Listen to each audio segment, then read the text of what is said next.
ጥምቀትን ስታከብር የነበረ ትውስታ ምን ይመስል ነበር የሚለውን አጫውተን። አንድ ሎሚ ለሁለት ሊደርስ ሁለቱንም ሊያፈቅር ይችላል። ሁለት ወንድ ሊወረውሩባት ይችላል። ልብሴ ላይ ነበርና እዛ ብድግ አድርጌ ቀና ስል ፊት ለፊቴ ነው ያለው ልጁ።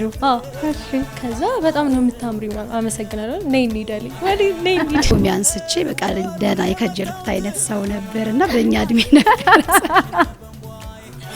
አንስቼ እሱ ሎሚ ወረወርኩና ደንግጠ ለምንድን ነው የአገር ባህል ልብስ ቀን የማይኖረው የሚል ነገር ማሰብ ጀመርኩኝ። አሸነፍኩ ወይስ ተሸነፍክ ታዲያ? አኛ አሸንፈን ይዘን ገወይ ተሸንፈን አናውቅም። ስለዚህ አንቺ በሎሚ አስጀመርሽ፣ እሱ በመኪና አስጨረሰ። ስለዚህ በሎሚ የተጀመረ ፍቅር አሁን ትዳር ሆኗል ማለት ነው። የልጆች እናት ሆኛለሁ። በስማም ለሷ እንዴ በጣም እሸቴሞ ጣሊያን አሜሪካ ፓሪስ ልሺ የነጮቹ እንዳይመስልሽ ኮልፌ ፈረንሳይ ቤላ ጣሊያን